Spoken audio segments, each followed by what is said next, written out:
For danger to self, danger to others, the state's required to prove essentially that the person's mental disorder is causing behavior that is likely to cause serious physical injury to either themselves or others in the near future. And that potential harm, some cases have determined that potential harm must be even life-threatening, very serious. The other thing that we have to prove that's difficult is we have to prove a nexus to the mental health disorder. So with a lot of the clients that we're dealing with, they may have some amount of antisocial or criminal type of personality disorder, which wouldn't necessarily count. And then in addition, they have a severe mental illness like schizophrenia or bipolar disorder, something to that effect.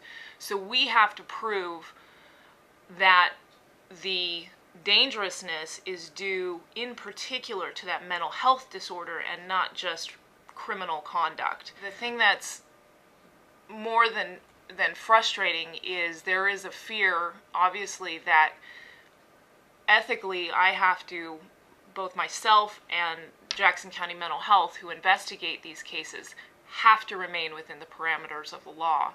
And so there's always this balancing test of,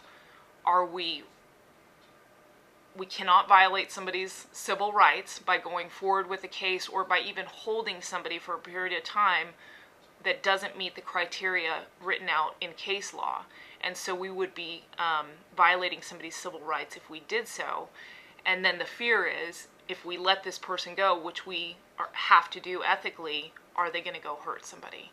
And that's, or themselves. And that's a tenuous line to try to toe. Yeah. And since I think part of what we've been discussing so much is this Pedro Sabalsa-Mendez case, and that had a great impact on us because Pedro's mother had really attempted, and at a minimum, she had at least consulted with Jackson County Mental Health about the possibilities of a two-party petition for civil commitment of her son. And I'm getting that directly, from her and from the police reports. And she felt as if she was, continuously turned down because he didn't meet criteria.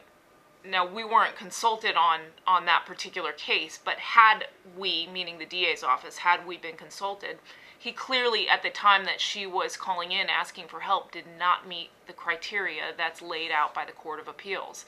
He had not, at that point, procured a weapon, and what he was making were threats of violence, both against himself and against others, and that was it. He didn't have a history of violence, and by the time he actually acquired a weapon, she had been told no, so many times, she didn't know to go back,